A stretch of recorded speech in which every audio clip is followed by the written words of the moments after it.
TV Desa Banyumas. TV Desa Banyumas mengabarkan kebaikan dan memberikan kebaikan di desa. Bersama TV Desa Banyumas, kita akan sama-sama menelusuri, memberikan informasi dan memberikan liputan kegiatan yang berada di desa-desa, khususnya yang ada di desa Kabupaten Banyumas. Perlu kita ketahui bahwa sebuah desa adalah bagian terpenting bagaimana sebuah pembangunan negara kesatuan Republik Indonesia. Untuk itu, TV Desa Banyumas akan memberikan liputan khusus tentang perkembangan pembangunan desa di Kabupaten Banyumas. Bersama Imanuddin.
Hadirin dipersilakan duduk kembali.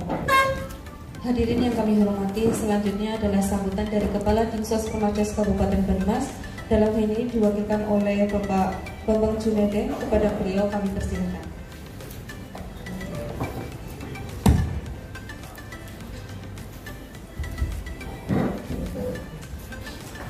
Assalamualaikum warahmatullahi wabarakatuh. Yang kami hormati Bapak tim dari BKP perwakilan Provinsi Jawa Tengah, yang kali ini di samping saya ada Bapak Imam Arifin sebagai pengendali teknis Bapak ya. Terus nanti yang akan menyampaikan materi Bapak Ayub Sukresno, Ketua Tim, serta Mas Eko Budi Prayoga ya, serta Mbak Dini Raihana. P-nya apa Mbak? Oh, kupikir padamu.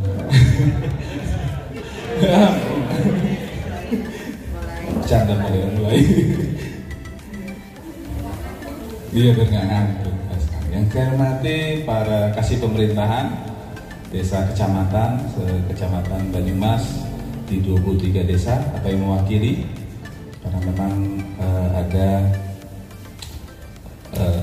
penyusunan APBD dengan pasti sibuk ya di wilayah, tapi ini ada hal-hal penting juga nanti akan disampaikan oleh BPKP, karena Siskedes ini dikembangkan oleh BPKP tetapi usernya atau penggunanya adalah Kemendagri, tapi pengembangnya adalah BPKP. Jadi ketika kita berbicara Siskedes Sipades sebenarnya ini ada pakarnya berkaitan dengan pengimplementasian dan penerapan aplikasi Siskedesnya. Yang kami hormati para pendamping desa, terima kasih sudah hadir, terutama pendamping desa yang sudah mensukseskan aplikasi Siskedes maupun Sipades ini di Kabupaten Banyumas, dan mudah-mudahan nanti kita tetap bisa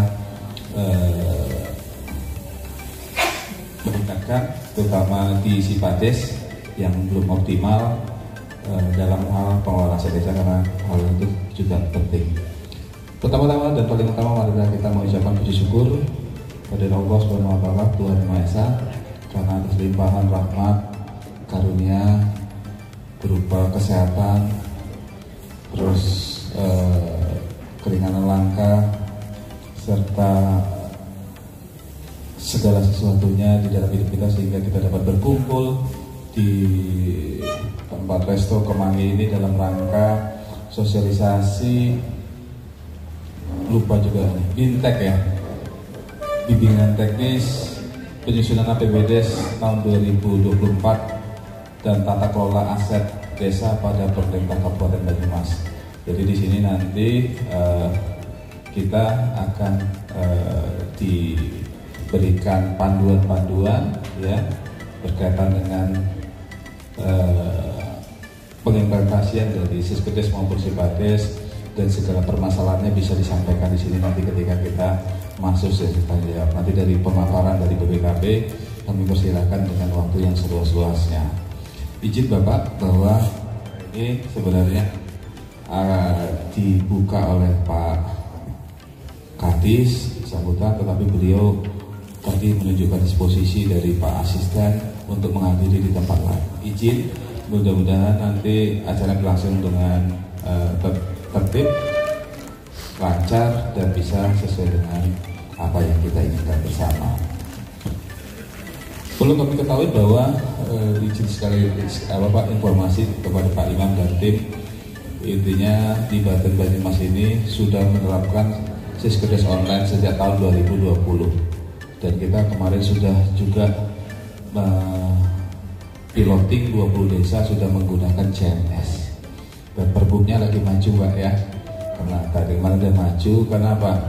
Karena di dalam perbuk itu juga kita harus sesuai dengan implementasi.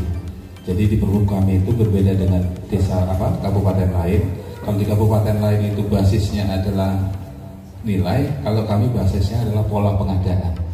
Kalau pengelola pengadaannya secara swakelola dikerjakan secara tradisional tunai, tapi kalau dia sudah kan pihak ketiga yang sudah punya NPWP, SIUP dan sebagainya itu transfer, supaya nanti bagi masyarakat yang ada di pelosok itu tidak bolak-balik atau ke bank untuk dia bertransaksi. Takutnya ternyata yang mengelola sumber daya itu sudah sepuh dan sebagainya, batunya dibeli desa, tetapi harus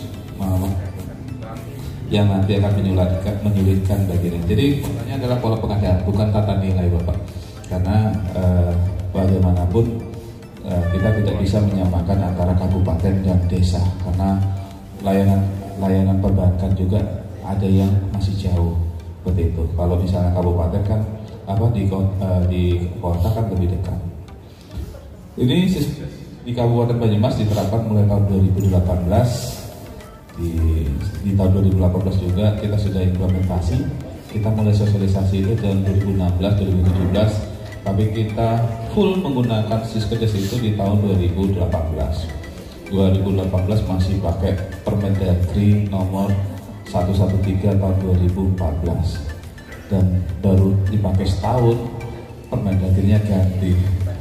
Dan alhamdulillah karena sudah terbiasa, maka pergantian aplikasi tidak menyulitkan desa, tetapi menjadi desa lebih pintar sekarang dalam mengelola keuangan desa dan lebih sistematis lagi. Banyak perbaikan, banyak pembinaan dari inspektorat itu berdasarkan atas aplikasi Siskedes yang dilingkan dengan siswa Siskedes. Alhamdulillah siswa Siskedesnya sudah rampung, Pak, di Banyumas. Maka nanti di beberapa kesempatan, di beberapa pemeriksaan oleh orang sudah memakai siswa Siskedes. Jadi alhamdulillah, terima kasih Bapak. Yang mengembangkan siswa Siskedes ya BPKP juga ya. Dan alhamdulillah sudah berjalan. Resiko keuangan dan keuangan itu. Selanjutnya ini perlu kami informasikan, Kabupaten Banyumas juga sudah merilis ya Siskedes 2024 versinya 2.0.6 ya.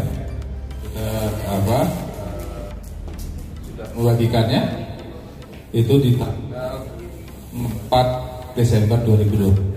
Jadi ketika di hari Senin, jadi ketika aplikasinya dibagi tanggal 1 hari Kamis, Jumatnya ya, kita setting dulu Pak.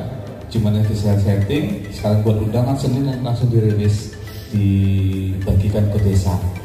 Baru selanjutnya kami bintang juga kepada sekretaris desa itu tanggal 11 dan 12 Desember. Tapi di pemerintahan dan pendamping desa kami juga mengadakan rakor ya,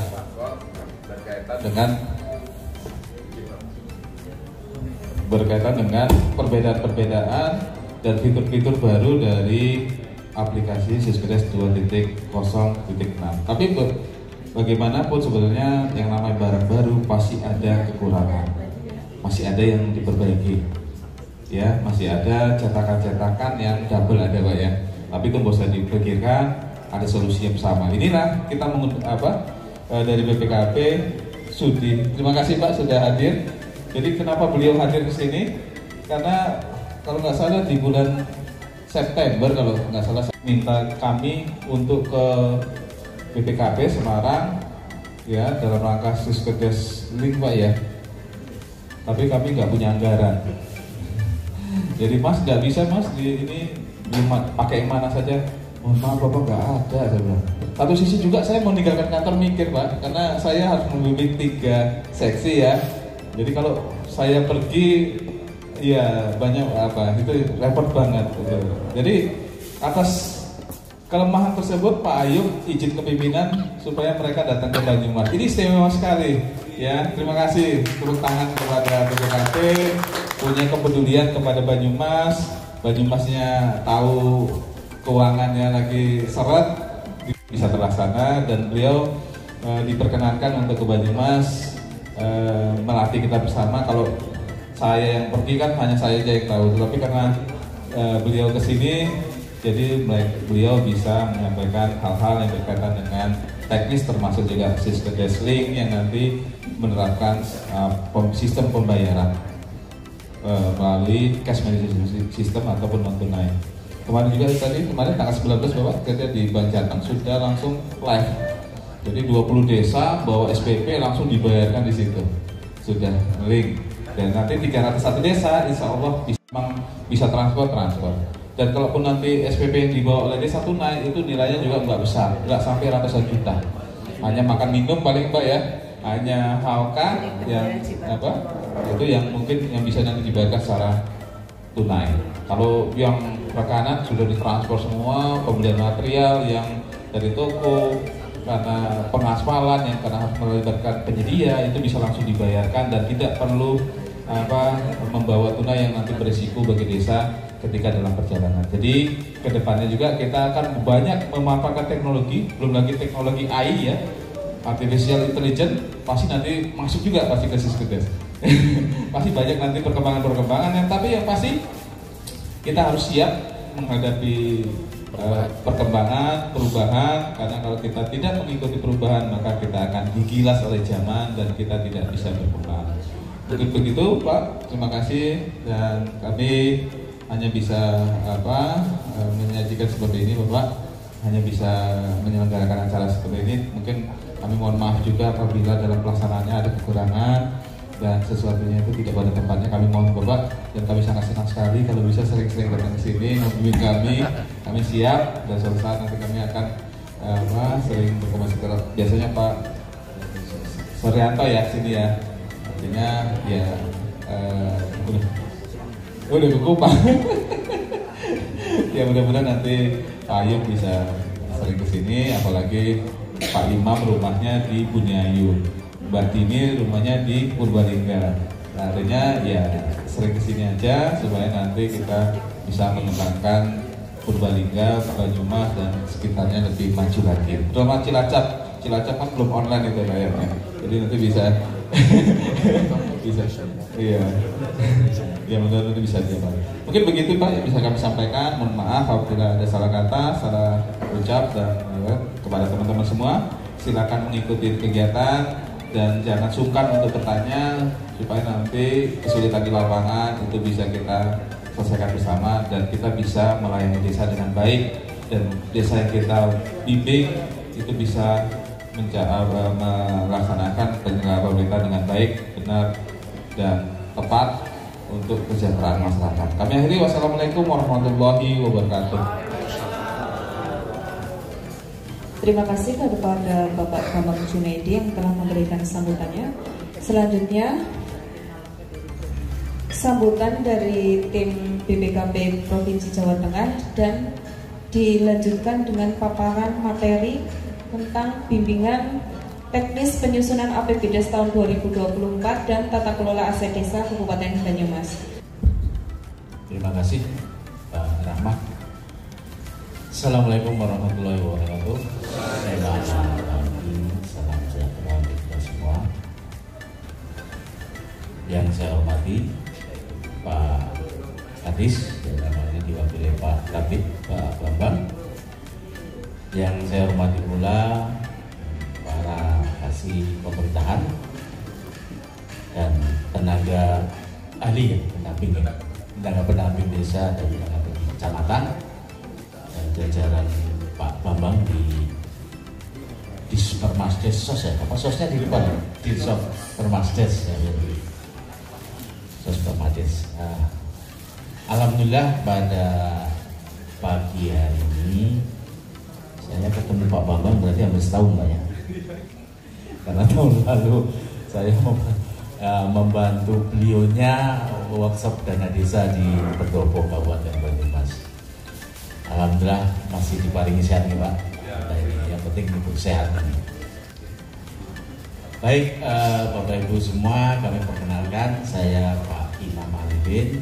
Kemudian di samping kanan saya Mas Ayub Sukusno, ini asli Pemalang nih.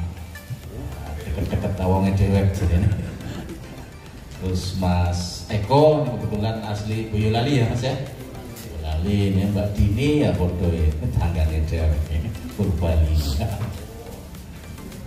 Bapak Ibu yang kami hormati, seperti tadi disampaikan oleh Pak Kabid, saya menyampaikan secara umum. Jadi memang setelah reformasi, ini saya background ke belakang, jadi memang ketika reformasi tentang tata kenegaraan, kemudian reformasi di bidang keuangan negara, dan dalam hal ini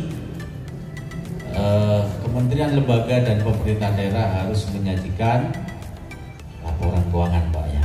Jadi memang saya ingat persis karena saya waktu itu di posisinya di pusat.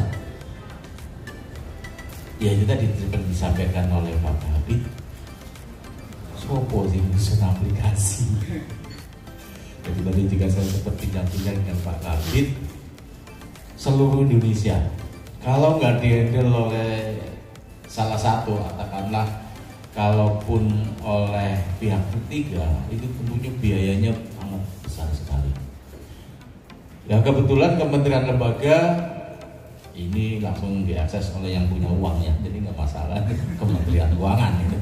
Nah yang Pemda ini sampai dengan dari reformasi awal ya 2001 sampai yang SIPD itu berapa tahun? 2021, hampir 20 tahun. Waktu itu ya itu tadi karena BPKP sebagai aktif pendampingnya pemerintah, kalau nggak dikawal Pemda gimana ini? Saya waktu itu persis di pusat. Ya nyun sewu Pak, jadi ada semacam ekstrimnya gesekan antara kami di BPKP dengan teman-teman di Mendagri. Ya artinya kami BPKP berpikir wah ini kalau tiap-tiap kabupaten kota provinsi terus anunya sendiri gimana nanti kompilasi? Karena kita berbicara aplikasi itu kan pasti ada rahasia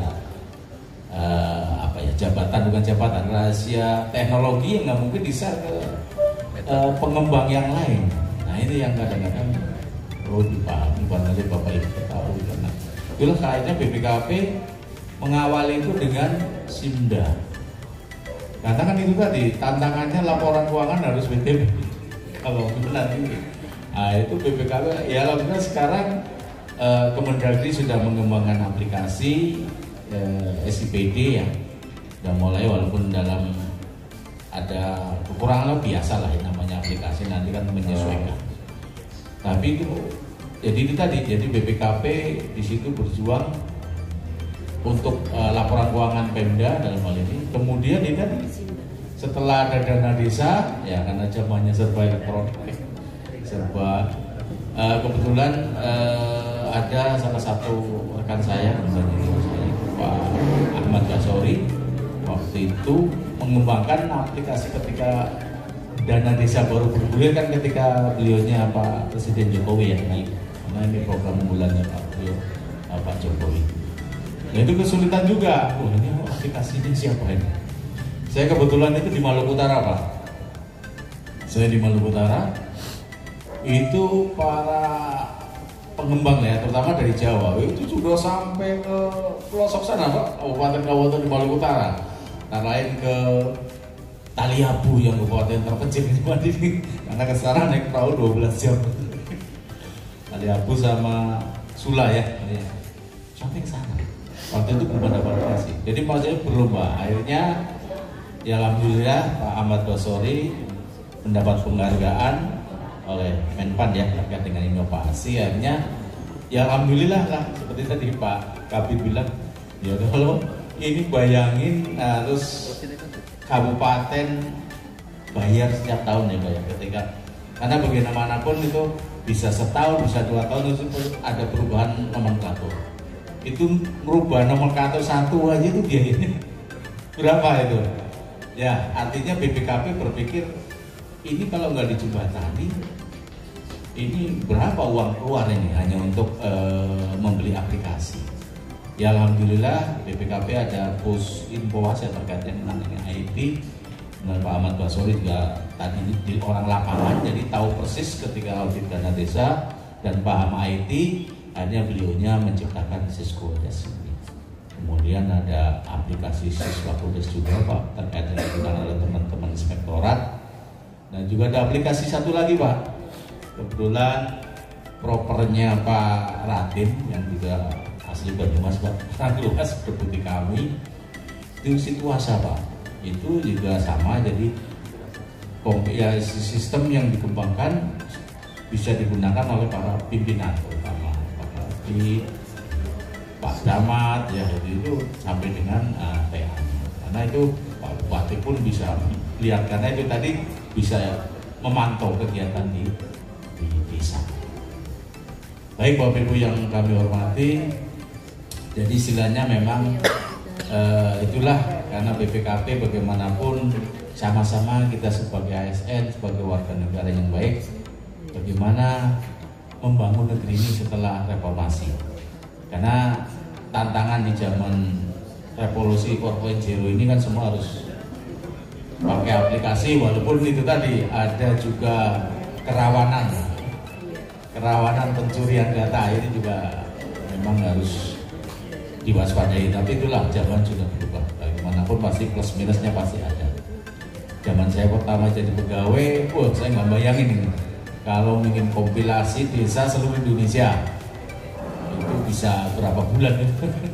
Nah, ini dengan aplikasi alhamdulillah dimudahkan. Itulah perkembangan ataupun ya peradaban manusia terganggu.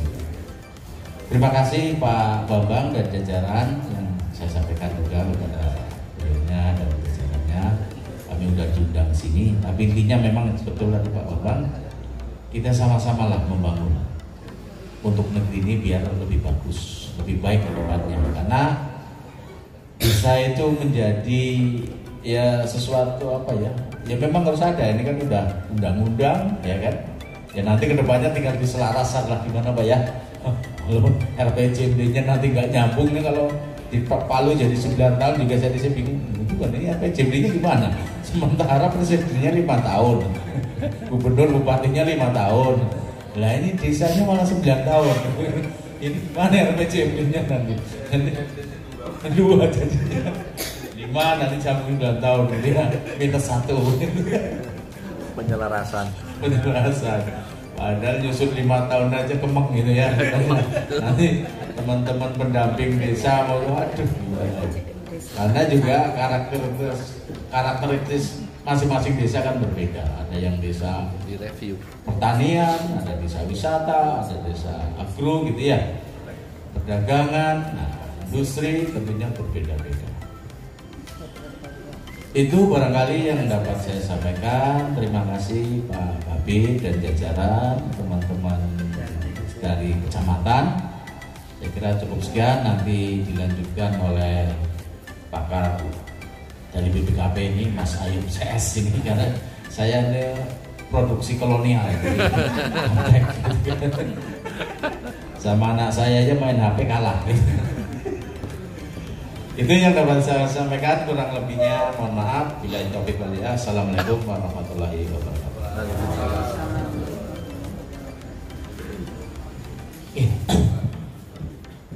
Assalamualaikum warahmatullahi wabarakatuh. Masih Bapak, biar lebih semangat saya berdiri. Ya Bapak Ibu, ucapan oleh Pak Imam maupun oleh Pak Kabid bahwa alhamdulillah kami punya kesempatan ke sini karena ada beberapa hal yang penting harus kita sampaikan, terutama terkait kondisi implementasi yang terjadi di tahun 2022, 2023 dan semoga tidak terjadi lagi di 2024. Nah, yang pertama Bapak Ibu, di depan ini mungkin sudah banyak yang tahu, ini merupakan grand design ya, grand design integrasi data. Jadi sekarang ada 2 kementerian yang aktif meminta data secara real time. Kementerian Dalam Negeri meminta data Siskudes di semua Pemda melalui laporan konsolidasi per semester. Kementerian Keuangan ini lebih ngeri, dia minta setiap bulan melalui SIKD teman desa. Dan kami juga di BPKP dituntut untuk meminta backupan database setiap akhir bulan. Kenapa Bapak Ibu? Jadi grand design-nya adalah database Siskudes itu akan menjadi benar-benar tolak ukur dalam pengambilan kebijakan. Terutama kemarin Kementerian Keuangan akan mencoba perhitungan tambahan dana desa melalui kinerja yang di Siskudes. Jadi nanti pinginnya di bulan Juni, Juli yang realisasinya Siskudes itu besar, belanja itu mempunyai nilai plus. Pingnya seperti itu, tapi masih kami rem. Nah, grand design yang kedua, nanti penyaluran dana desa itu on spamnya langsung connect API. Jadi tidak ekspor di Siskudes, tapi Kementerian Keuangan mintanya tarik langsung dari Siskudes. Nah, hal seperti ini yang kita tidak bisa mengelak Bapak Ibu, artinya benar-benar sudah menjadi tuntutan kita semua. Bahkan Kementerian Keuangan maupun Kementerian Negeri itu sudah mewacanakan Siskudes seperti SIPD, satu data satu aplikasi berbasis web. Nah, ini sedang kami rem. Kenapa? Karena ada isu-isu yang bagi kami di tingkat Pemda harus menyentuh dulu isu tersebut. Nah, satunya adalah ini Bapak Ibu, tantangan kita adalah dua, validitas data dan implementasi transaksi non tunai.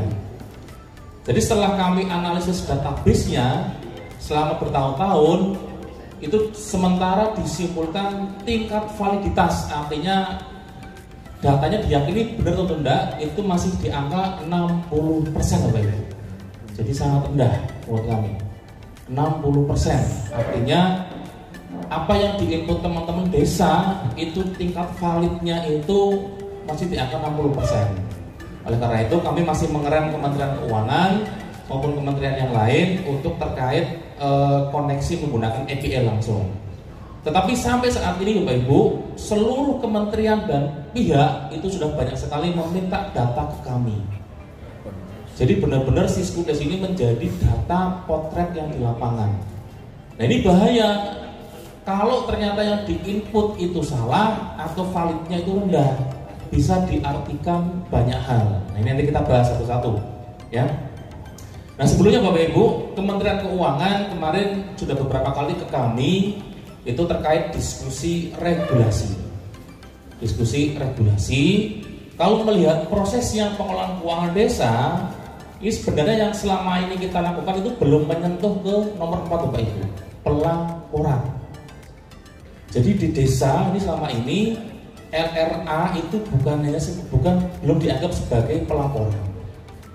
Nah, kalau kita cerita ke belakang bahwa desa yang disusun adanya eksekutif legislatif, di situ ada penyusunan anggaran, harusnya mengacu ke Undang-Undang Keuangan Negara, di mana di situ desa harus membuat laporan keuangan. Cuman waktu Undang-Undang Desa dikeluarkan, PP terkait bagian akun standar atau terkait pelaporan keuangan sampai sekarang masih direm karena berdalih masih masa transisi untuk para SDM di aparatur desa. Nah, di tahun 2019 Kementerian Keuangan sudah mengajukan draft Bapak Ibu, draft PP BAS.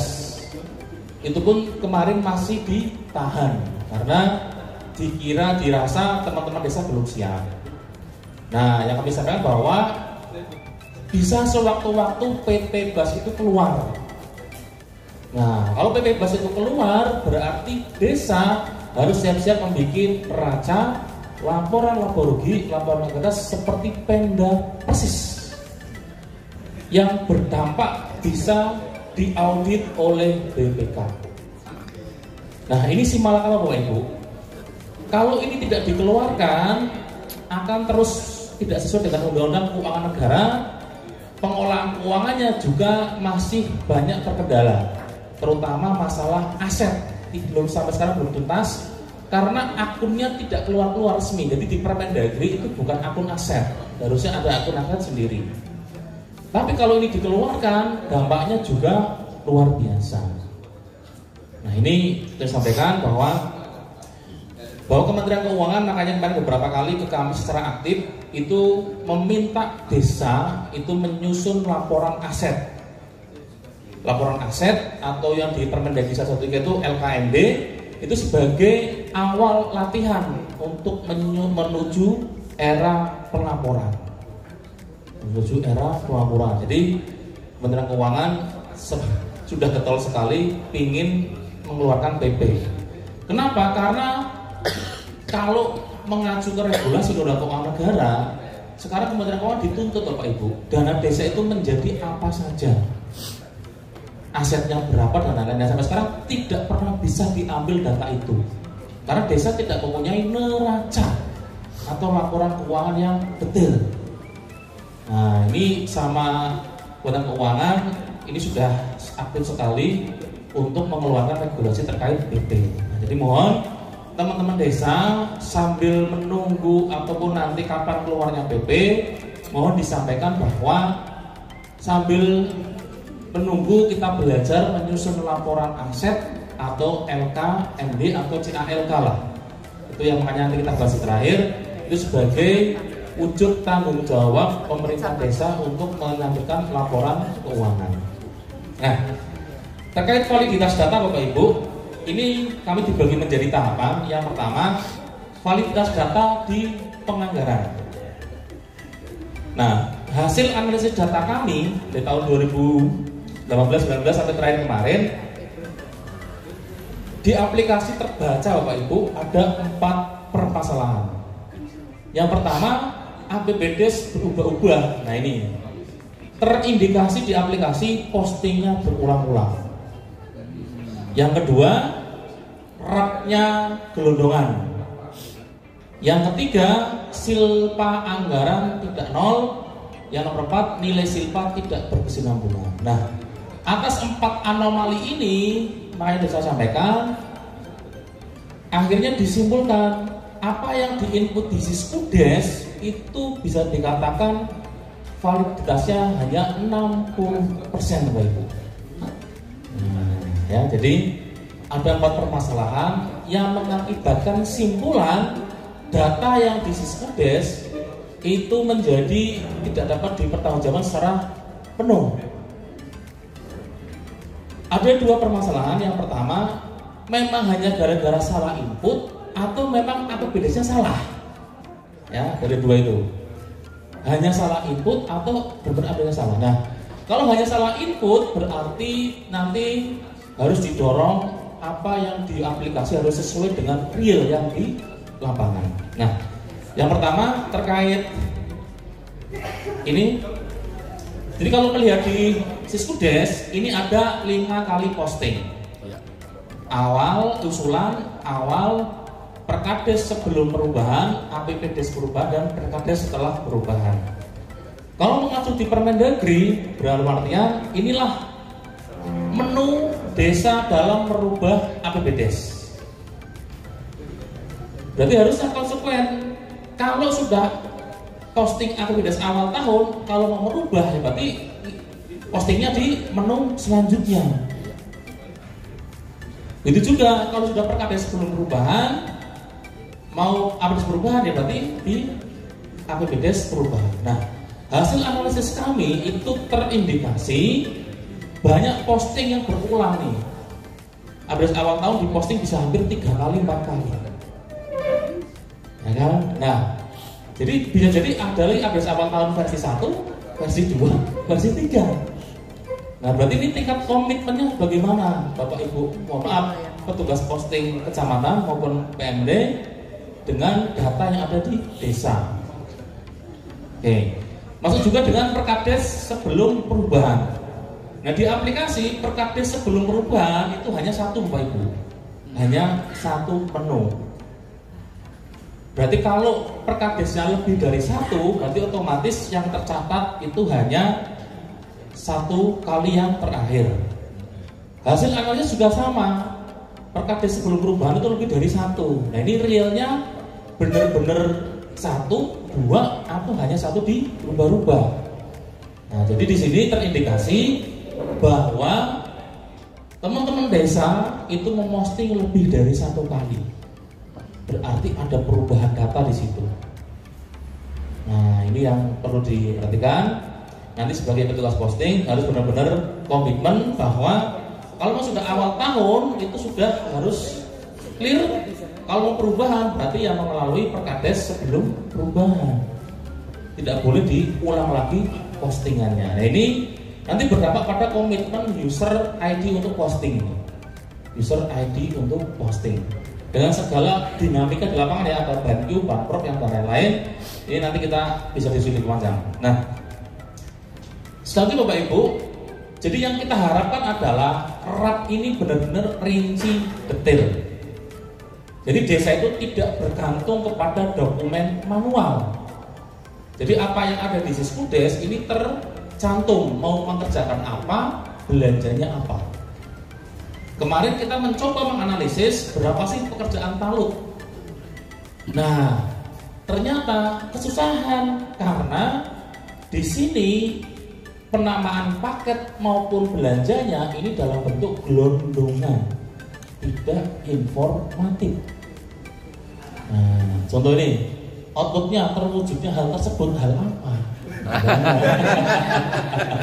Hal yang dimaksud, Pak. Kecamatan Sumbio nih. Hal tersebut hal yang dimaksud. Bangun irigasi berapa hal tersebut ya, Pak. Tercatat ya, Pak ya. Iya. Tercatat itu. Ini pemeliharaan sungai. Ini pun semuanya dalam bentuk paket, Pak Ibu. Dalam bentuk paket dana desa. Ini berbahaya, Pak Ibu, kalau ternyata yang belinya itu berbeda. Jangan-jangan ada beli laptop di sini. Nah, jadi sekali lagi mohon rat itu sedetail mungkin. Jadi kapanpun Pak Camat, Pak Kasih, atau Mbak Rahma, atau Babang itu bisa ngecek sebenarnya Pak kerja apa sih gitu loh.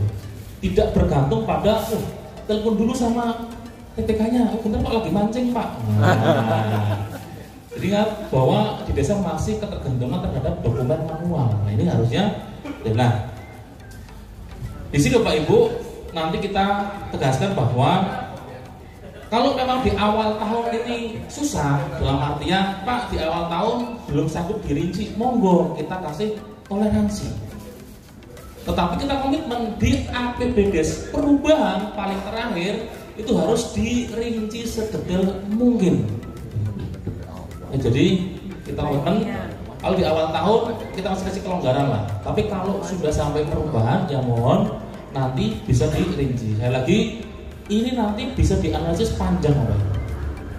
Nah, yang kami takutkan sekali lagi sekarang dari APH sudah meminta data ke kami secara resmi Bapak. Ini kalau dilempar ke mereka, ini kerjaan apa Mas? Nah, ini ya banyak. Oke. Nah yang kedua Pak Ibu.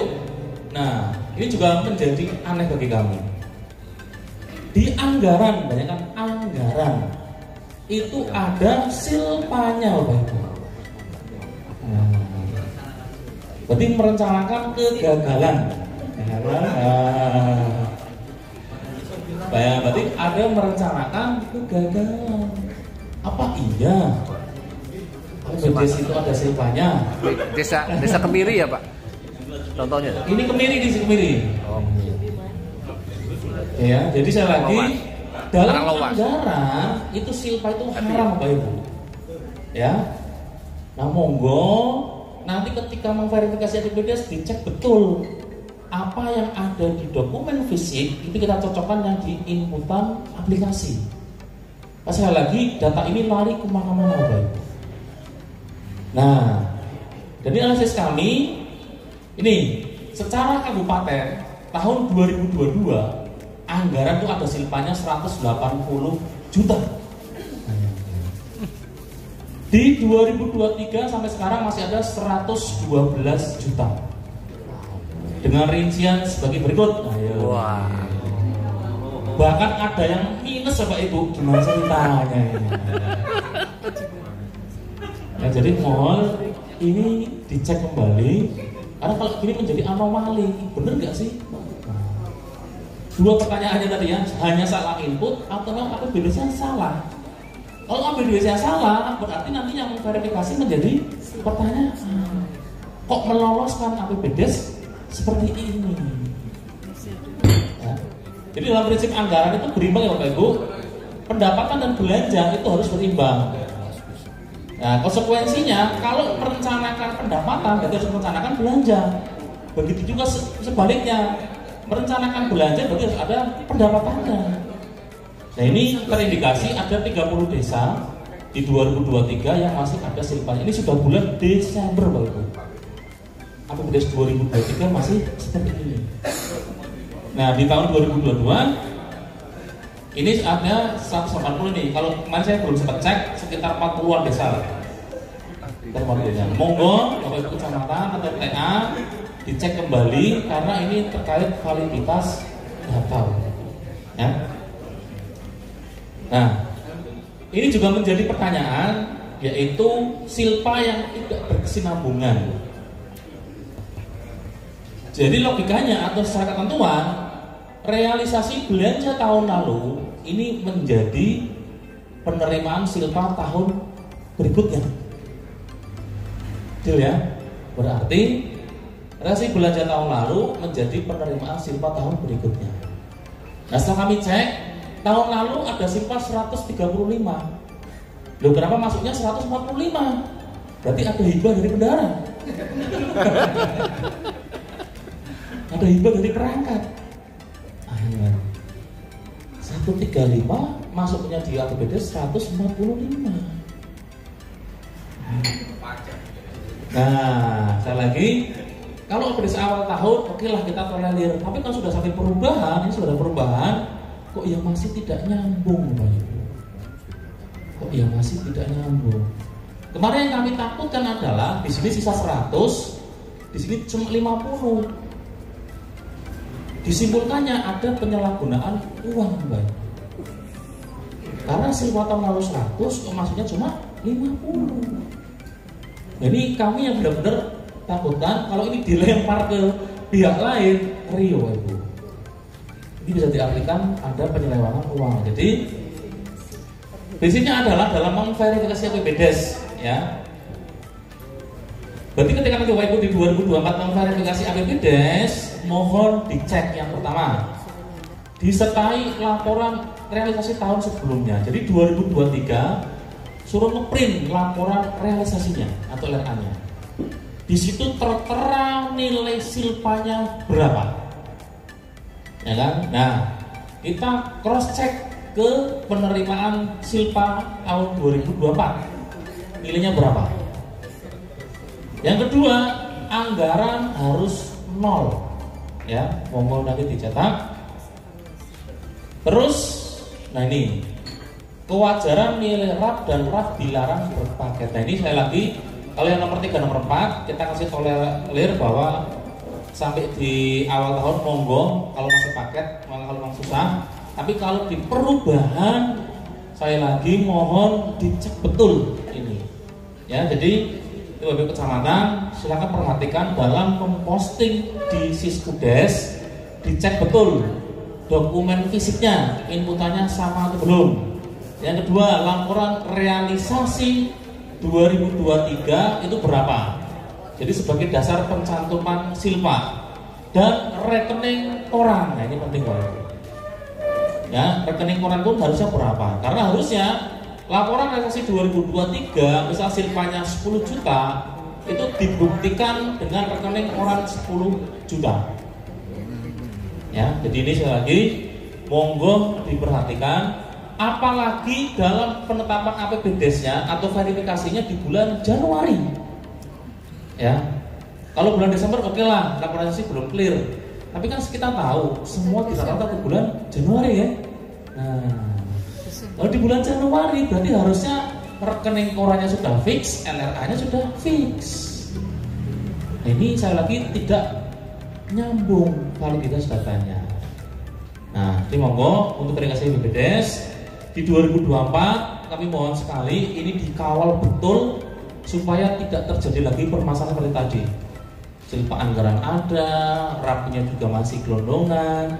Terus tadi silpa yang tidak berkesinambungan, ya. Oke. Untuk perusahaan di kami analisis itu masih ada 4 permasalahan. Itu nih, tarik tunai besar, ya. Yang kedua, pengeluaran uang tidak didukung bukti, SPJ itu silpanya 0. Nah, ini pajak tidak disetor. Oke. Yang nomor 1, nomor 2 Pak Ibu, kalau kita melihat di Permendagri, tarik uang itu kan sesuai kebutuhan. Kebutuhan itu tolak ukurnya adalah SPP. Ya, jadi kan logikanya bikin SPP dulu baru ambil uang. Karena sudah ada tahu kebutuhannya. Ini kebalik. Ambil uang dulu baru SPP. Nah, saya lagi, berarti ini tidak sinkron. Nah ini yang nomor 3 Bapak Ibu. Nah ini menjadi pertanyaan besar juga. Apa iya pelaksanaan sesuai dengan perencanaan? Sampai ke sub kegiatannya pun benar-benar nol Bapak Ibu. Luar biasa. Perfect sekali ya. Perfect. Ini kan tadi analisis menjadi pertanyaan besar. Apa iya benar-benar nol? Sampai komanya Pak. Sampai komanya. Luar biasa. Nah ini nanti kita bahas kenapa seperti itu. Nah ini posisi bayang Bapak Ibu sil per database per 20 Desember kemarin Pak Rahmat kirim secara kabupaten realisasi pendapatan itu baru 76%. Nah ini menjadi perhatian, belanja baru 61%. Bayangkan.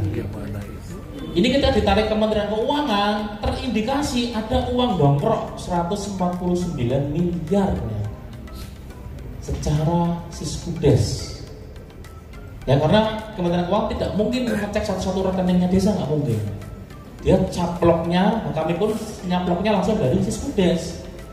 Nah ini menjadi pertanyaan besar, apa iya sudah bulan Desember masih 61%? Nah, saya lagi ya. Kalau hanya permasalahan tidak aktif input, berarti nanti PR-nya adalah mendorong desa. Ya, untuk Siskudes itu tidak hanya sebagai pengukuran kewajiban, tapi di situ adalah ada informasi yang bisa ditangkap oleh beberapa pihak. Jadi kalau kita malas input, nanti diartikannya bermacam-macam, yaitu resikonya desa masing-masing. Nah ini kami catat.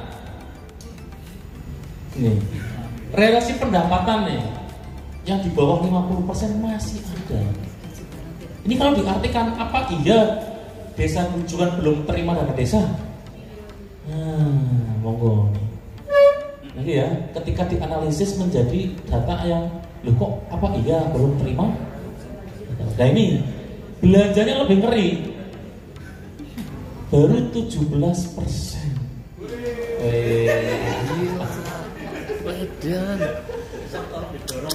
Nah, saya kasihkan ngeri Pak ini.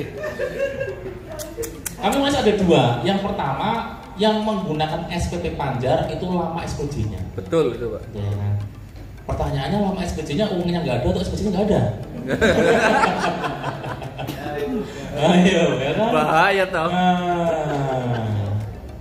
Nah, ini ya, Bapak Ibu. Nah, kalau menggunakan SPP definitif, berarti pertanyaannya tidak membuat SPP ketika mengeluarkan uang.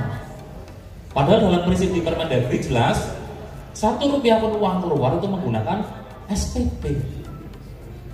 Berarti saya lagi mengeluarkan uang tanpa SPP berarti ilegal, Pak Ibu. Nah di sini menjadi pertanyaan. Berarti desa ada pelaksanaan kegiatan yang tidak menggunakan SPP. Nah ini monggo ya diilhami desa-desa ini yang menurut kami paling parah, di bawah 50%, ini di bawah 40%.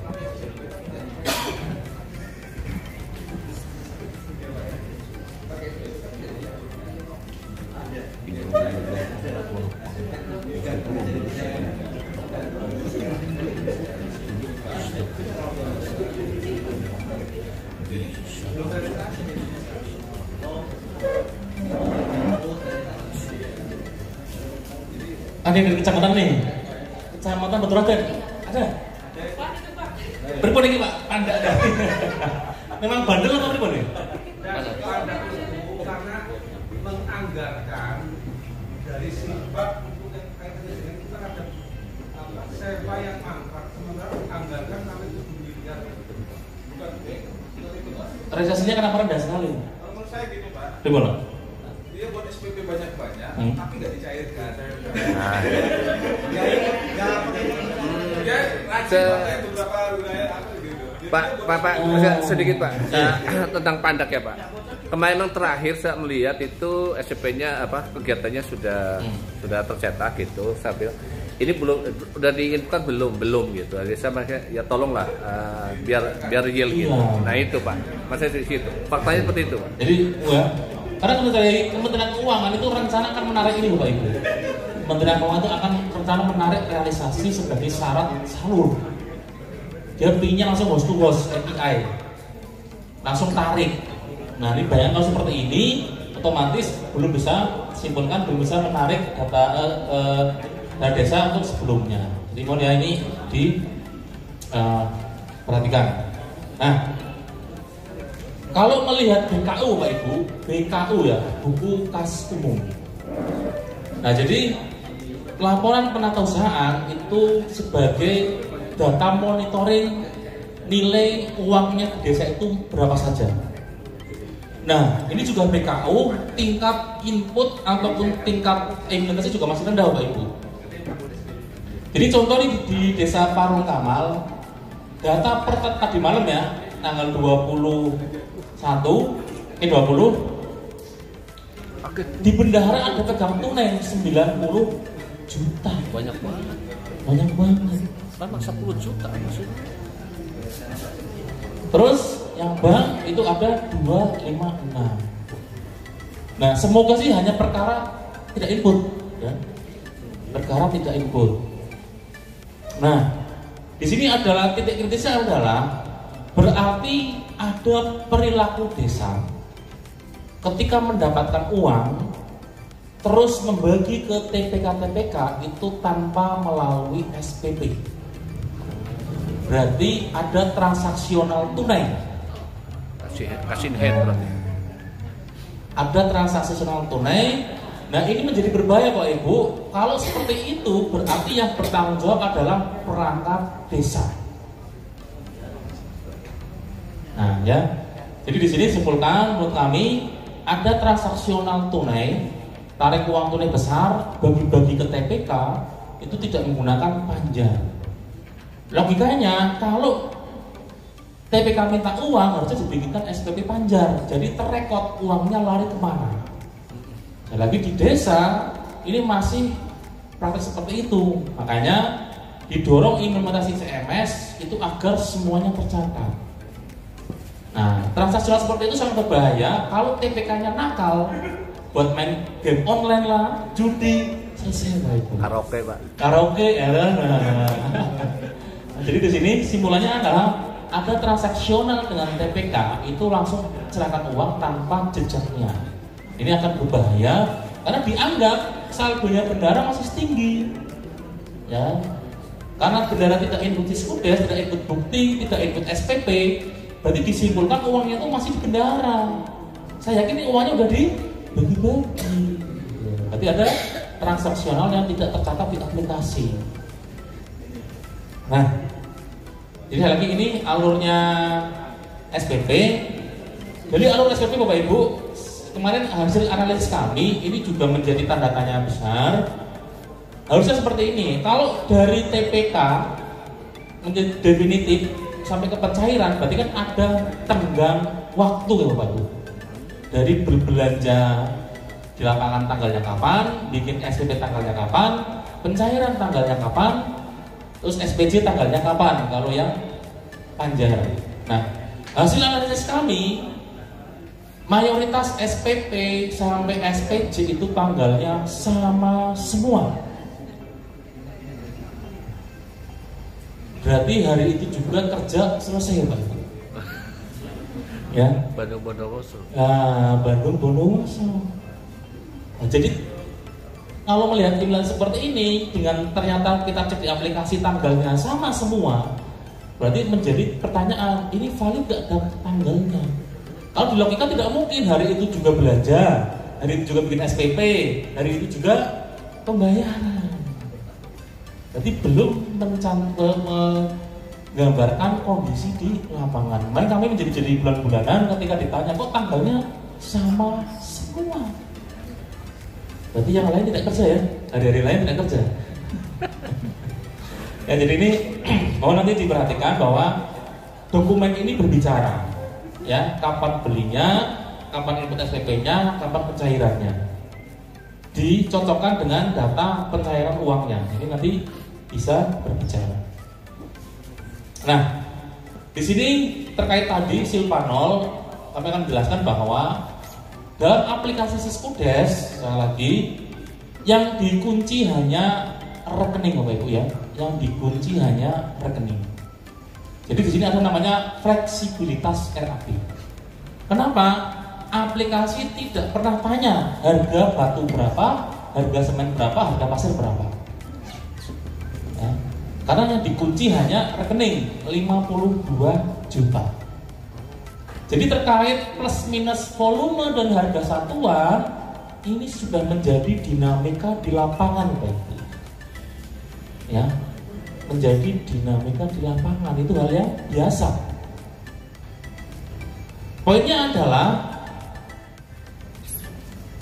ketika ada perubahan volume dan harga satuan, ini tidak perlu merubah APBDes Bapak Ibu. Hanya capek-nyapain aja. Yang penting SPJ-nya ada, tidak melebihi rekening, selesai.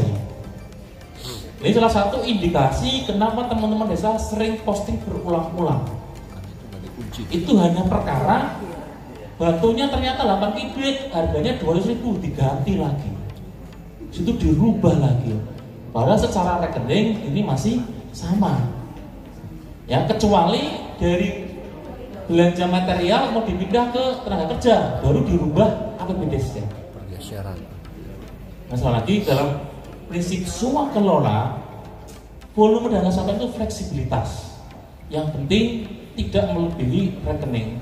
Siskudes pun tidak pernah mengunci rinciannya, dia hanya mengunci rekeningnya. Jadi sekali lagi bukan SPJ menyesuaikan RAB, ya, bukan SPJ menyesuaikan RAB. Terus perubahan volume dan satuan tidak perlu merubah APBD. Sekali lagi bahwa ini adalah fleksibilitas RAB. Hanya gara-gara Pak ternyata pekerjanya menjadi 80, bentar Pak dirubah dulu APBD-nya, itu tidak perlu Bapak Ibu. Selama tidak melebihi anggaran 10-16 juta ya sudah. Yang penting SPJ-nya ada, real. Nah kalau ini dilakukan, saya yakin pasti ada silpa. Saya yakin. Kalau desa mengimplementasikan sesuai dengan realnya, itu pasti ada silpa. Nah cenderung kami melihat SPJ sesuai dengan RAB. Jadi kita pertanyakan ini fiktif atau enggak. Ya. Jadi itu. Nah, ini juga menjadi pertanyaan Bapak Ibu. Ini desa Cirahap ya. Nah, jadi di Siskudes itu sudah menyediakan namanya kwitansi. Kwitansi ini merupakan backupan atau copy paste dari nota toko. Karena di aplikasi tidak bisa mengupload nota toko. Ya, jadi ini sebagai kwitansi internal di mana membackup nota toko. Fungsinya apa? Ini sebagai informasi nota toko. Sebagai informasi nota toko, kapanpun ditanya, dilihat, itu tidak perlu repot-repot cek nota tokonya. Semuanya sudah terrekod di sini. Nah, jadi ketentuannya satu kwitansi ini hanya satu toko rekanan. Jadi di sini jelas yang menerima siapa, ini merupakan nama toko. Ya. Nah, yang kami temukan itu masih banyak. Itu masih banyak di sini. Satu kwitansi ini beberapa rekanan yang mengakibatkan yang menerima terlampir. Ini pertanyaan, yang menerima siapa ini? Terlampir itu siapa?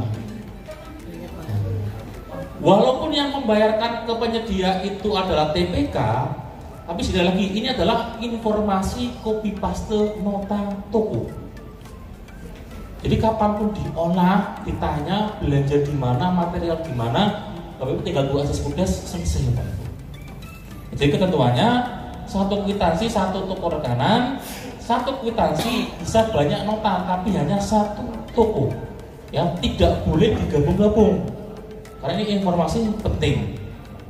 Nah, ini SPJ Panjar. Kalau di aplikasi ketika kami ada pengawasan maupun pembinaan, itu yang dilihat adalah ini Bapak Ibu, yang dibayarkan. Yang dibayarkan ini merupakan informasi toko terimanya berapa secara net. Ya, yang dibayarkan itu merupakan informasi toko yang terimanya net berapa. Jadi kapanpun diklarifikasi, misal ada tipikor dan lain-lain, itu berpegang teguh di sini Pak Ibu, yang dibayarkan. Nah, jadi jangan main-main terkait mutasi ini. Siap. Karena kalau ada sesuatu, ini yang ditanyakan yang dibayarkan berapa. Nah, ini SPJ Panjar menggunakan tunai. Apa iya ada nilai uang Rp5? 95 rupiah. Nah, ini menjadi tanda tanya besar Pak Ibu. Gak mungkin ada nilai rupiah 95. Nah, karena itu ini menjadi tanda tanya besar. Jangan-jangan nota tokonya ini tidak real. Oh, tidak mungkin ada 95 rupiah. Bahkan ada yang koma. Nah, ya kan? Ini menjadi data anomali Pak Ibu, yang menurut kami tidak wajar. Ya, jadi anomali menjadi tidak wajar. Jadi harus jelas yang menerima ini tokonya siapa, terus yang dibayarkan ini adalah nilai yang diterima oleh toko. Dan jelas belanjanya belanja apa. Misal ini ke orang ya harusnya nama orang. Jadi walaupun yang membayarkan itu TPK-nya, ini merupakan copy paste dari nota toko. Copy paste dari nota toko sebagai informasi di aplikasi. Nah, kami tahu kenapa koma-koma itu karena salah satunya adalah faktor penggunaan rumus pajak. Ya kan? Nah, kalau ke pajak kita kembali ke real di lapangan, saya yakin realnya adalah desa yang membayarkan. Dalam artian toko terima bersih pasar pembukaan. Ya kan? Nah, di Siskudes aplikasi pajak ini digunakan ketika berhadapan atau bertransaksi dengan toko yang memungut pajak dalam penjualannya. Contoh toko komputer Bineka atau KFC McD lah ya, itu kan jelas ya pajaknya berapa dan berapa. Kalau kita berhadapan dengan toko yang ada pajaknya, pasti dia sudah mengira-ngira. Harga satuannya keriting, ketemunya bulat. Nah ini di desa kebalikan. Harganya bulat, ketemunya keriting. Jadi di sini kalau memang real desanya itu yang membayar pajak pasar bongkoan, jangan menggunakan rumus yang ada di Siskudes. Dihitung manual, langsung diinputkan nominalnya, realnya berapa. Ya kalau Bapak Ibu menggunakan rumus akan seperti ini terus, ketemunya koma yang tidak masuk akal. Ya, maupun nanti diskusi. Poinnya adalah sekali lagi yang dibayarkan ini adalah benar-benar real yang toko terima. Real yang toko terima itu berapa? Oke. Nah, di sini ada best practice Bapak Ibu. Ini bukan suatu ketentuan atau apa, tapi ini ada Pemda yang mengimplementasikan seperti ini.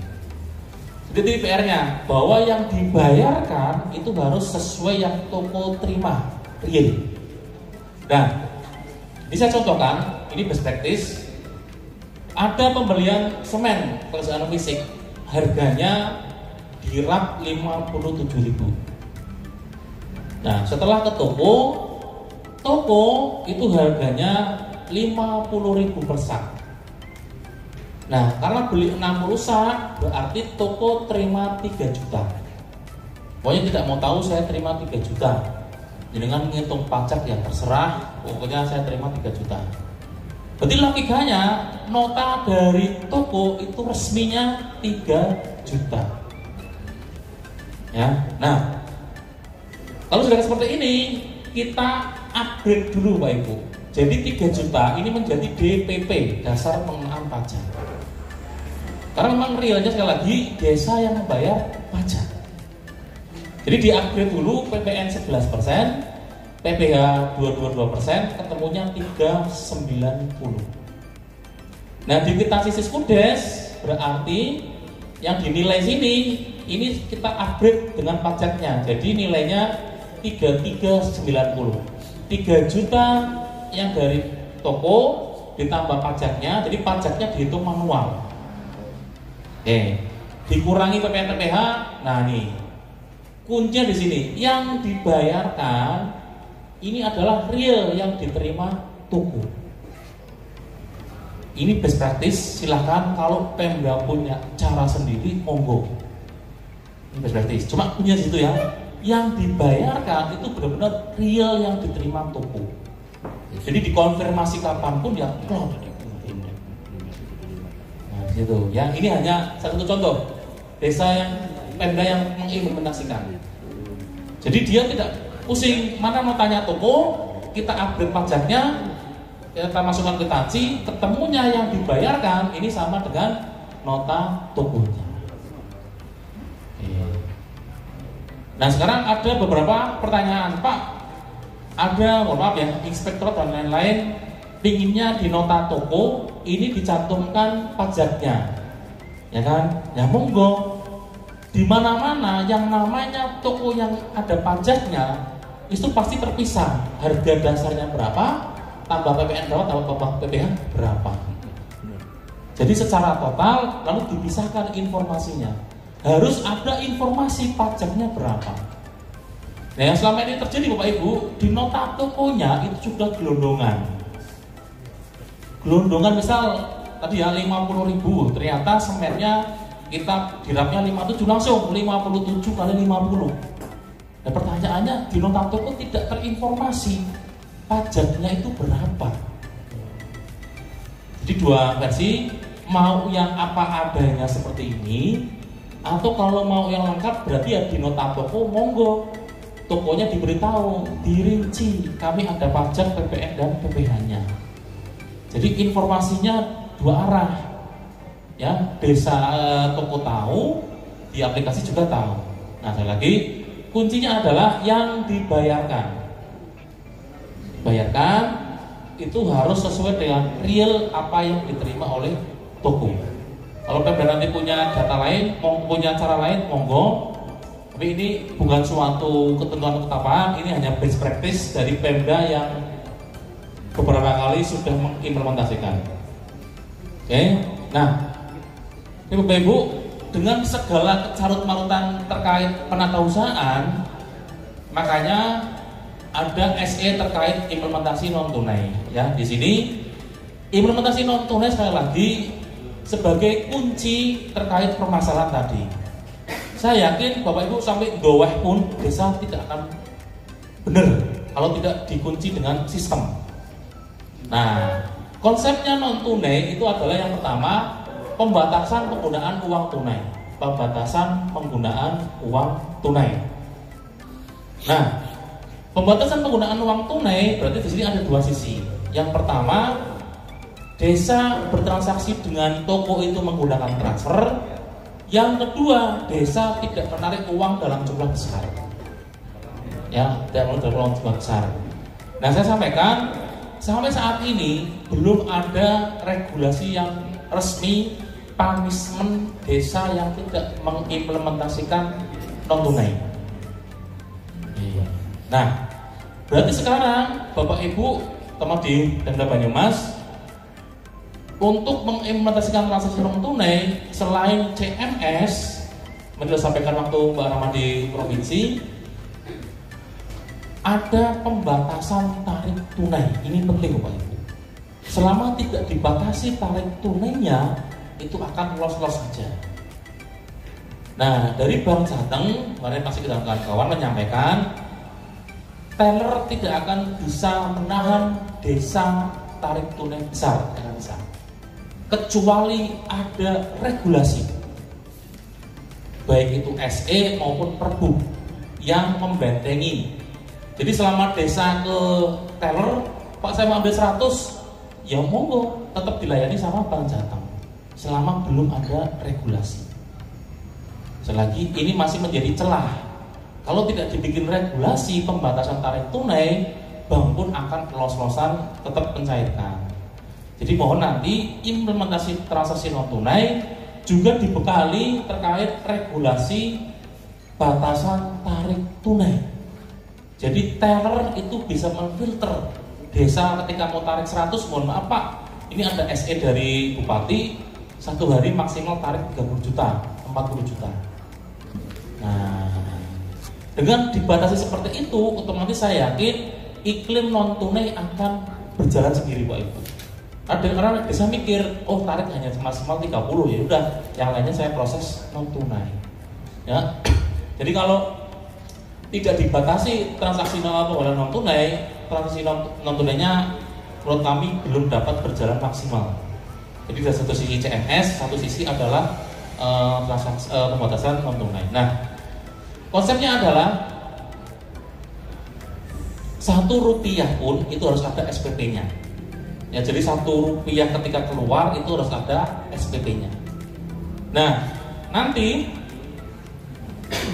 di sini Bapak Ibu, desa akan mempunyai internet banking. Seluruh desa mempunyai internet banking. Nah, internet banking itu kan ada menu transfer.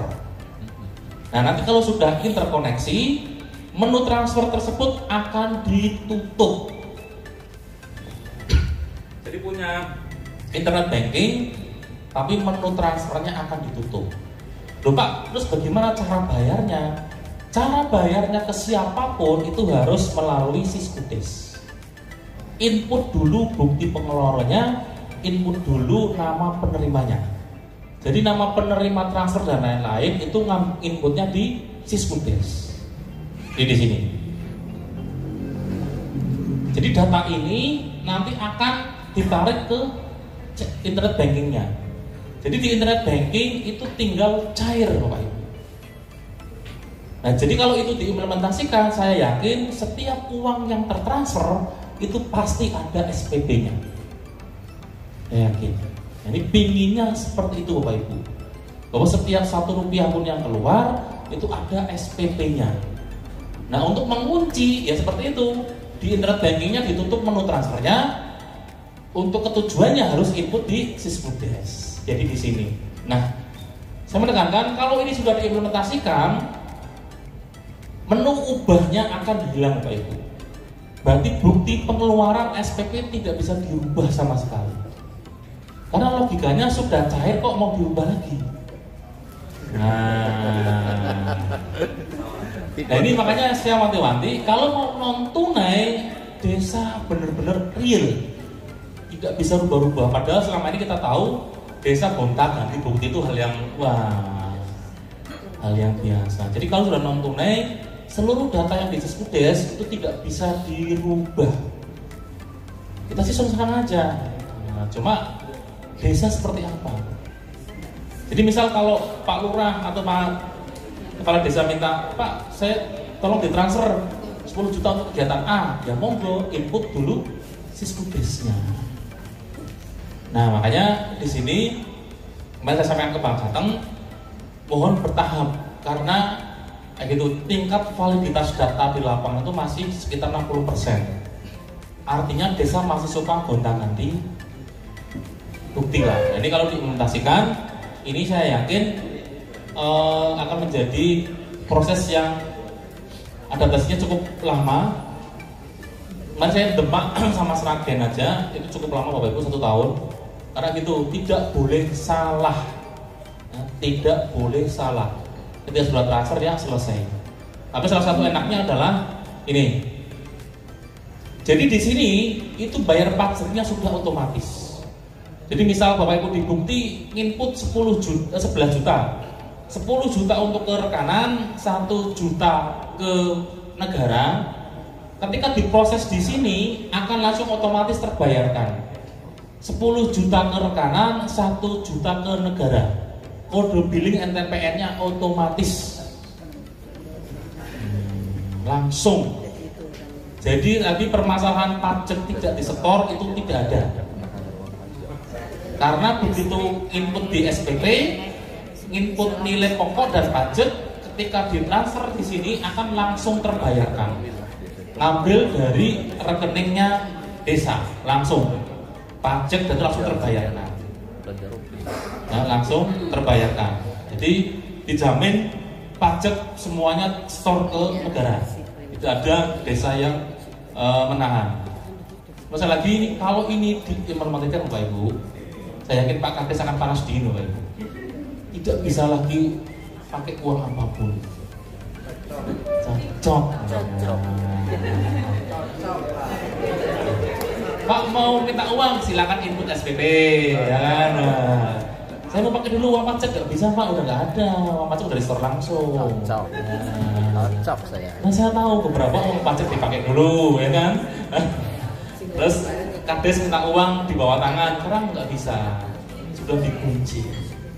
Ini monggo nanti saya lagi komitmen inflasi non tunai karena kalau ini diimplementasikan Kades tidak berkutik untuk memanfaatkan uang-uang yang ada. Nah, Wajib.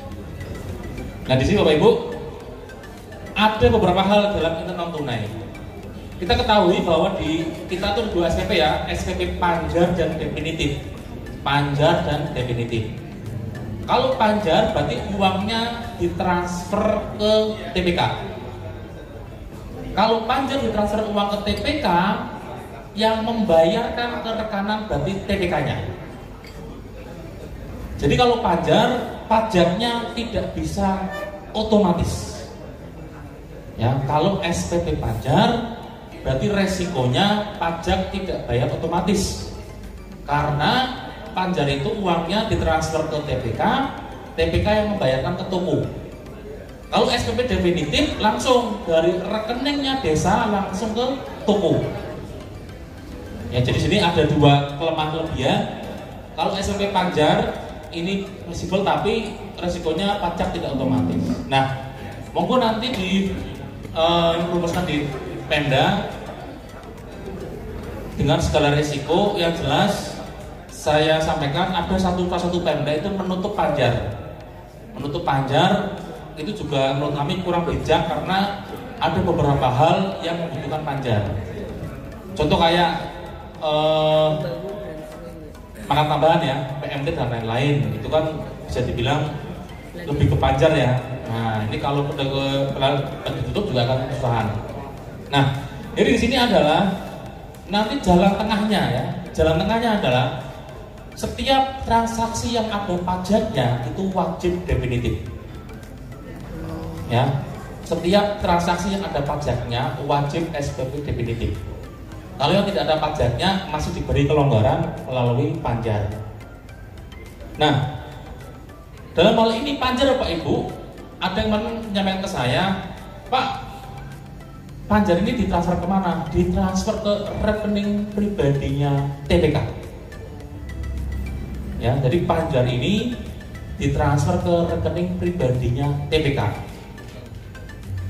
Yuk, sama aja Pak, TPK atau TPKD ya? Ya, pokoknya itu.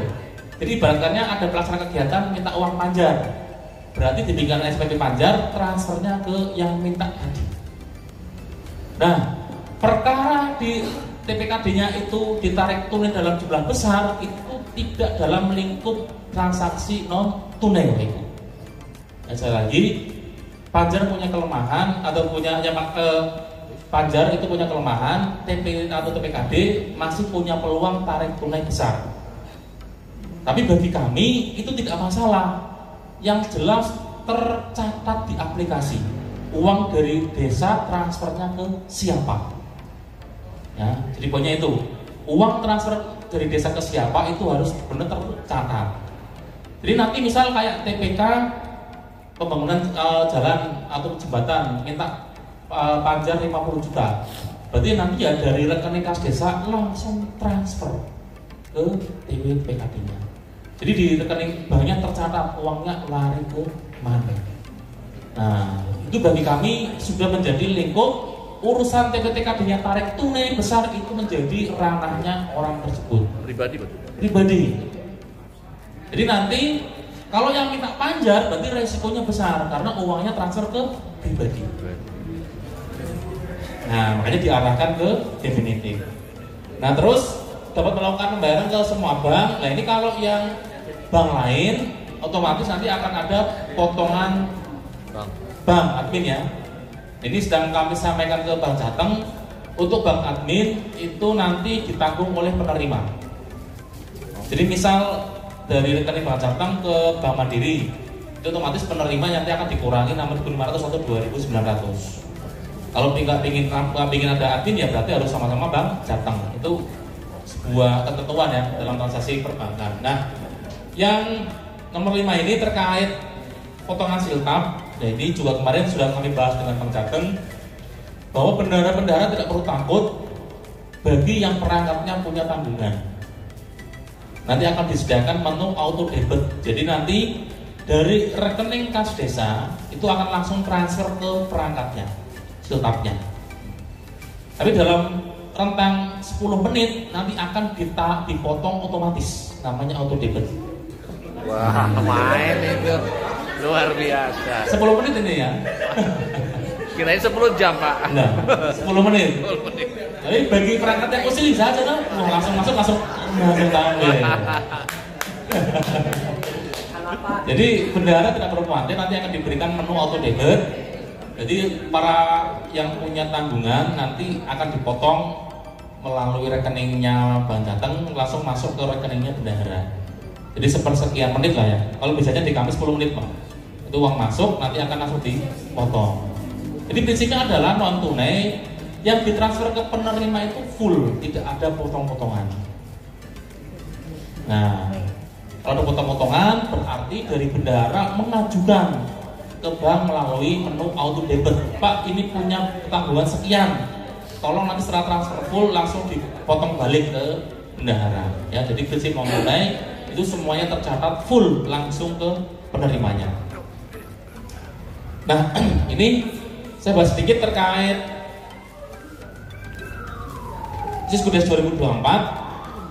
Nah, ini yang perlu kami perhatikan. Kemarin sampai saat ini masih banyak yang komplain ke kami, bukan komplain ya, keluhan. Di 2024 ini semua kegiatan wajib paket dan tagging seluruh sumber dana. Wajib paket dan tagging seluruh sumber dana. Karena kita inginnya ada, nanti bisa dilihat di laporannya, itu terkait laporan super sumber dana, paket dan taggingnya lengkap. Nah, yang metodenya impor data anggaran itu pasti nanti banyak trouble-nya. Karena di tahun 2023 tidak seluruh itu berpaket dan kegiatan. Nah, jadi nanti kalau misal ada kendala, oh ternyata di preview kok tidak klop, kemungkinan metodenya impor dari tahun 2023. Nah, nanti solusinya tinggal dihapus, diketik ulang saja. Ya, dihapus, diketik ulang, input ulang. Sekali lagi di 2023 yang paket yang kegiatannya tidak ada paketnya, tidak ada taggingnya, ketika diimpor ke 2024 itu pasti nanti akan bermasalah. Makanya kemarin kayak Demak dan lain-lain Wonosobo ke Pak ini kok di preview tidak klop. Jadi nanti dampaknya adalah ketika di preview APBDes itu tidak klop. Ada yang tidak tertampil. Yaitu kemarin sudah kami cek, ternyata permasalahannya adalah impor data anggaran. Ketika memakai impor data anggaran dari tahun sebelumnya, itu pasti yang tidak bertagging akan bermasalah. Jadi mohon nanti dicek kembali kalau ada error, dicek aja ini pakai impor atau tidak. Kalau impor ya nanti fix itu permasalahannya.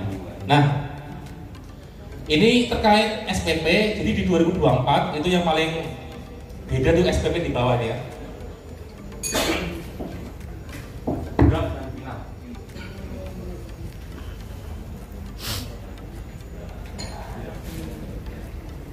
Jadi sini di SPP itu yang paling bawah itu ada dua. Ada menu lagi status draft dan final. Draft dan final. Nah, menu ini sebenarnya kita bikin itu untuk transaksi non tunai. Jadi kalau sudah interkoneksi ya Siskudes dengan CMS, pertama kali menyusun SPP itu statusnya draft. Statusnya draft. Pertama kali menyusun SPP itu statusnya draft. Nah, nanti di Siskudes Link itu akan terjadi namanya verifikasi di Siskudes Link. Jadi nanti akan diverifikasi SPP-nya di Siskudes Link. Ketika Pak Sekdes sudah mengokekan oke, status draft menjadi final akan otomatis. Jadi diberikan feedback langsung ke Siskudes menjadi final. Nah, jadi status draft ke final itu akan otomatis ketika sudah diverifikasi di Siskudes Link. Nah, ketika sudah final akan cair, nanti tidak akan bisa dirubah-rubah lagi. Nah, jadi monggo nanti kalau yang sudah interkoneksi 2024 sudah punya user di Siskudes Link, berarti wajib menyusunnya dari draft. Tapi kalau yang belum desa implementasi Siskudes Link, berarti SPP-nya langsung ke final saja, langsung ke final. Nah, jadi ada dua ya. Desa yang sudah punya Siskudes Link menjadi percontohan 20 tadi, berarti ketika menyusun SPP nanti harus melalui menu draft dulu, baru nanti feedback finalnya dari Siskudes Link. Tapi desa yang masih belum punya user Siskudes Link, jadi untuk bikin SPP langsung status final saja. Karena Bapak Ibu kalau tidak final, nanti di pencairan tidak akan muncul. Di pencairan sudah tidak akan muncul kalau tidak final. Jadi nanti bisa dibedakan mana desa yang sudah implementasi draft dan finalnya. Oke, terakhir Bapak Ibu, ini tadi yang saya sampaikan terkait aset, bahwa ini sebagai salah satu contoh Kementerian Keuangan dan kami juga sedang getol terkait aset. Diharapkan Bapak Ibu, desa itu mempunyai laporan inventarisasi yang formal. Ya, laporan inventarisasi yang formal. Jadi diibaratkan setelah Permendagri 1 2016 itu kan diharapkan desa menginventarisasi formal, dibikinkan tim, ditetapkan dalam bentuk perdes atau perkades atau SK. Jadi aset-aset desa ini diharapkan mempunyai dasar hukum yang jelas, yaitu dari laporan hasil inventarisasi. Jadi tidak hanya dalam bentuk Excel direkam, tapi mohon bisa seperti ini, jelas. Ada berita acara inventarisasi, ada laporan hasil inventarisasi. Nah, ini penting karena sekali lagi untuk nanti ketika sudah membuat neraca laporan keuangan, ini semua aset harus mempunyai nilai, Bapak Ibu. Nah, ini harus ada mempunyai nilai. Nah, nilai ini penting untuk sebagai kekayaannya desa. Nah, ketika nanti desa dihadapkan pada aset yang kita lupa ini harganya berapa. Nah, inilah pentingnya tim untuk merumuskan atau menganalisis kira-kira akan kita hargai berapa aset tersebut. Ya, jadi tidak hanya dalam rekap Excel, tapi mohon nanti seluruh desa didorong untuk laporan atau aset desa atau inventarisasi itu dalam bentuk dokumen resmi yang diperdeskan atau diperkadeskan. Jadi jelas aset desa itu mana saja dan mempunyai nilai, tidak hanya dalam rekapannya. Oke. Sudah selesai. Itu Bapak Ibu terkait materi dari kami, nanti akan kita share terkait materinya. Sekali lagi kami mohon, PR kita adalah validitas data dan transaksi non tunai, ya. Dua PR ini mohon dijaga betul. Sekali lagi, Siskudes datanya sudah tarik ke mana-mana agar tidak diartikan yang macam-macam oleh pihak lain. Jadi mohon dijaga melalui Bapak Ibu yang ada di kecamatan, dicek desanya pengampu masing-masing, bahwa harus tidak hanya sekedar input menggugurkan kewajiban, tapi sebagai data yang valid, sehingga kapanpun dimintai datanya itu desa sudah benar-benar menggambarkan yang di lapangan. Bapak Ibu, monggo kalau ada pertanyaan, Mas Eko yang mau tanyakan, mau dicatat jangan Tepuk tangan dulu, Mas. Ya, ini yang sebenarnya